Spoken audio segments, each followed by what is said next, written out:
सोचो एक पल के लिए कि तुम एक कमरे में बैठे हो और अचानक तुम्हें पता चले कि उस कमरे का 27% हिस्सा किसी ऐसी चीज से भरा हुआ है जो तुम देख नहीं सकते, छू नहीं सकते, महसूस नहीं कर सकते, मगर वो है, वो वहां है और वो तुम्हारी हर चीज को प्रभावित कर रही है। अब इसे पूरे ब्रह्मांड के स्केल पर सोचो। यही है डार्क मैटर की कहानी और आज हम इसी कहानी को पूरी तरह समझेंगे। तो शुरू करते हैं एकदम बेसिक से। हमें डार्क मैटर का आइडिया आया कहां से? देखो, साइंस में बहुत बार ऐसा होता है कि तुम कुछ और ढूंढ रहे होते हो और रास्ते में कुछ और मिल जाता है। कुछ ऐसा ही हुआ था साल 1933 में। एक स्विस खगोल शास्त्री थे जिनका नाम था फ्रिट्ज ज़्विकी। वो कोमा क्लस्टर नाम की एक गैलेक्सी क्लस्टर को देख रहे थे जो हमसे करीब 32 करोड़ प्रकाश वर्ष दूर है। अब ज़्विकी ने एक बहुत ही सिंपल कैलकुलेशन करने की कोशिश की। उन्होंने सोचा कि इस क्लस्टर में जितनी गैलेक्सीज हैं उनकी मास देखकर हम कैलकुलेट कर सकते हैं कि ये गैलेक्सीज एक दूसरे के चारों तरफ किस स्पीड से घूम रही हैं। और जब उन्होंने कैलकुलेशन की तो वो हैरान रह गए, क्योंकि जो स्पीड उन्हें मिली वो इतनी ज्यादा थी कि उस क्लस्टर में जितनी विजिबल मास थी उसके हिसाब से वो गैलेक्सीज कभी एक साथ रह ही नहीं सकती थीं। मतलब उन्हें बहुत पहले बिखर जाना चाहिए था, मगर वो थीं, वो एक साथ थीं। तो ज़्विकी ने कहा कि जरूर कोई ऐसी चीज है जो इन्हें बांधे हुए है, कोई ऐसी मास जो हम देख नहीं सकते। और उन्होंने इसे नाम दिया डंकल मैटर, यानी डार्क मैटर। मगर उस वक्त किसी ने ज़्विकी की बात को सीरियसली नहीं लिया। लोगों ने सोचा शायद उनकी कैलकुलेशन में कोई गलती है, शायद उनके इंस्ट्रूमेंट सही नहीं थे। और ज़्विकी की ये खोज दशकों तक किताबों के किसी कोने में दबी रही।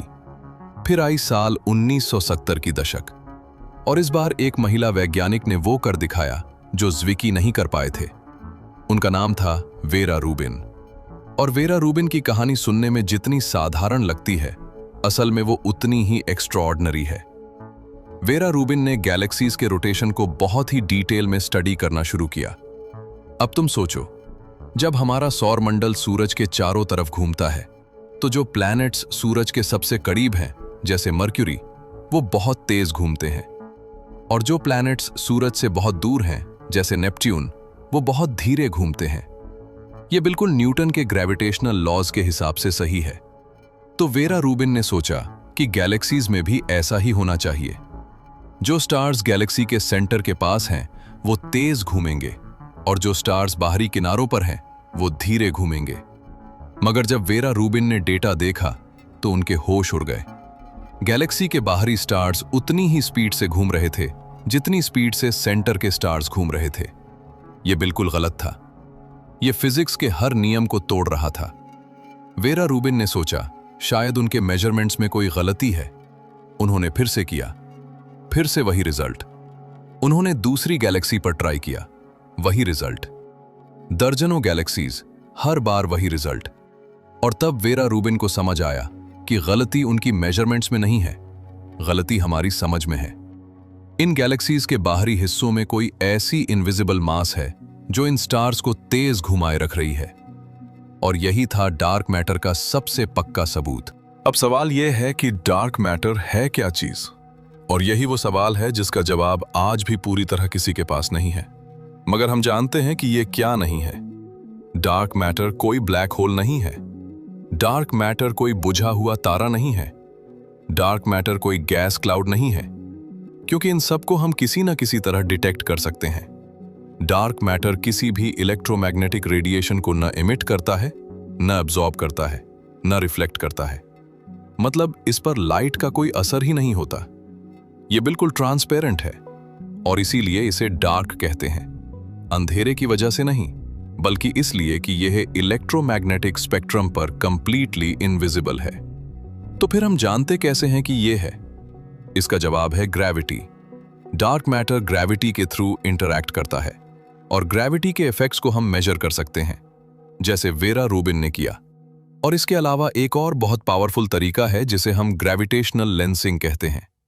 एल्बर्ट आइंस्टाइन ने बताया था कि जब कोई मैसिव ऑब्जेक्ट होता है तो वो अपने आसपास की स्पेस को बेंड कर देता है। और जब उस बेंट स्पेस से होकर लाइट गुजरती है तो वो मुड़ जाती है, बिल्कुल वैसे जैसे एक मैग्नीफाइंग ग्लास लाइट को बेंड करता है।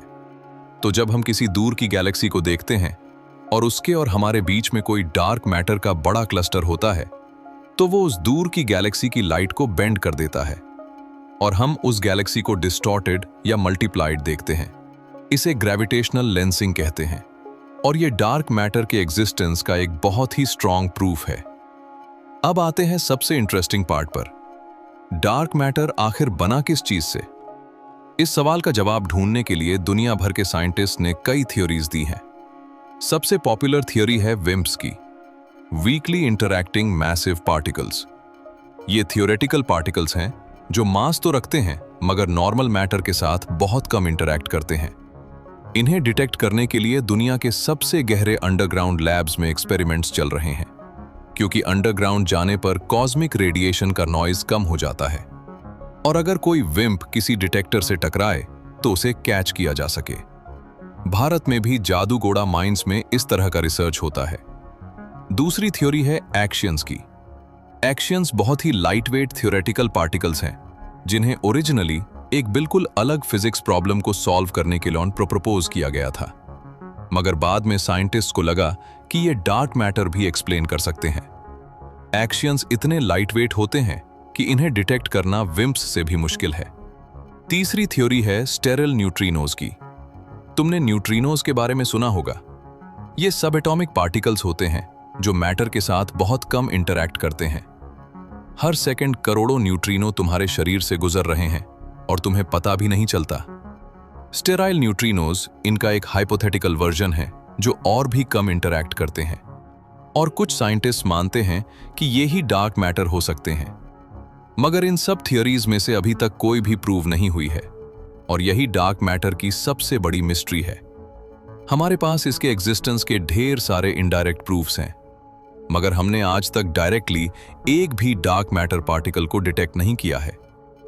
अब एक और बहुत चौंकाने वाली बात सुनो। डार्क मैटर सिर्फ गैलेक्सीज को होल्ड करने का काम नहीं करता, ये यूनिवर्स की पूरी स्ट्रक्चर का आर्किटेक्ट है। जब हम यूनिवर्स के लार्ज स्केल स्ट्रक्चर को देखते हैं, यानी गैलेक्सीज के क्लस्टर्स और सुपर क्लस्टर्स और उनके बीच के वास्ट एम्प्टी स्पेसेस को, तो ये सब एक वेब जैसा दिखता है। इसे कॉस्मिक वेब कहते हैं और ये कॉस्मिक वेब डार्क मैटर की वजह से बना है। बिग बैंग के बाद जब यूनिवर्स एक्सपैंड होना शुरू हुआ तो डार्क मैटर ने ग्रेविटी के थ्रू नॉर्मल मैटर को अट्रैक्ट करना शुरू किया। डार्क मैटर पहले क्लस्टर बना, फिर नॉर्मल मैटर उस क्लस्टर में खिंचा, फिर गैलेक्सीज बनी। मतलब डार्क मैटर वो स्केलेटन है जिस पर पूरा विजिबल यूनिवर्स बना है। हम जो कुछ भी देखते हैं, हर तारा, हर ग्रह, हर गैलेक्सी, वो सब डार्क मैटर के इस इनविजिबल फ्रेमवर्क पर टिका हुआ है। अब सोचो, ब्रह्मांड में कितना डार्क मैटर है। देखो, पूरे यूनिवर्स की टोटल एनर्जी और मास को अगर 100% माना जाए तो उसमें से सिर्फ 5% है नॉर्मल मैटर, यानी वो सब कुछ जो तुम देख सकते हो, छू सकते हो। बाकी 95% में से 27% है डार्क मैटर और 68% है डार्क एनर्जी, जो एक और भी बड़ी मिस्ट्री है और जिसके बारे में हम किसी और दिन बात करेंगे। मतलब ये सोचो कि जो यूनिवर्स हम देखते हैं, जिसके बारे में हम पढ़ते हैं, जिस पर हम रिसर्च करते हैं, वो पूरे यूनिवर्स का सिर्फ 5% है।